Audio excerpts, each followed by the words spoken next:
Greetings and welcome to the channel. I had made a previous video titled, Are You Right for a W800? This video is a flip of that, looking at whether or not the W800 is right for you.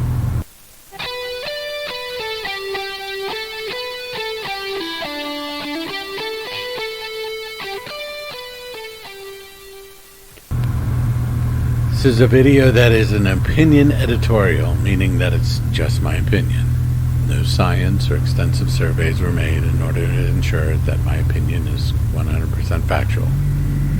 Only using anecdotal evidence of my own experience with the Kawasaki W Series and my decades of riding. In my experience, there are 5 primary groups of riders. I understand there's thousands of subcategories. The first are the multi-purpose adventure riders. Long travel suspensions, knobby tires, and preferring to get off the tarmac to exploring places most people in their paved road vehicles never see. For this crew, the W800 is probably not for you. There are ways to modify it into a scrambler, but even then, its shorter travel suspension doesn't make up for the styling. The second is the touring crowd. You know, the Goldwing / BMW K1600 LT riders, the ones who think 1,000-mile day might be a little tiny bit long. They usually have no problem paying for a $25,000 to $35,000 motorcycle that has nearly every amenity you can think of that would be reasonable for 2 wheels, and some that may seem a bit excessive. I mean, who needs a 2-bathroom, 1-bath motorcycle? That's a joke.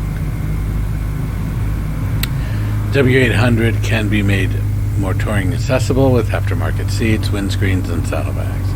But built for 1,000-mile days, it is not. Third is what I prefer to call hooligans. You know the type, where public roads are there for their personal tracks to practice wheelies, stoppies, excessive speed, lane splitting at interstate speeds, whether it's lawful or not. Also known as squids, which evolved from suicidal kids. Far too many of these riders have short lives, mostly due to their riding style and choice to avoid meaningful body armor and helmets wherever possible.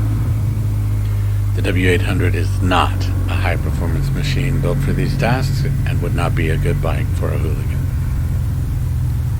The fourth is what I'll refer to as the huge displacement cruiser crowd, where a 1200cc motorcycle is considered small and the 2.5-liter Triumph Rocket 3 may be a little bit, just the tiniest amount, on the large side.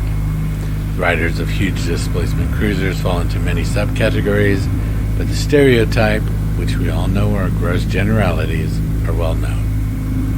Many of these riders do appreciate a beautiful motorcycle, which the Kawasaki W Series is, but would be madly disappointed by the lack of exhaust sound and the lack of bulk in the motor, as the largest W Series is currently 773cc, being the W800. The fifth crowd is made up of dozens of subcategories, and this is the group that still holds a strong passion for the sensation of just riding around on powered 2-wheel vehicles. They may be on scooters, heritage bikes, collector bikes. The type of bike doesn't really matter. They may even have a full collection of bikes. But the one thing that binds them all is that they appreciate moving through space and time on a motorbike. For this group, the Kawasaki W Series would fit perfectly among other bikes in their stable, or as a good all-rounder if they only have one bike. Great for commuting, 2-lane country roads, a bit of touring, some interstate riding, and absolutely gorgeous to look at. Thank you for watching this video. If you like my content, please do like and subscribe. Keep the shiny side up, the rubber side down, and keep it wheel.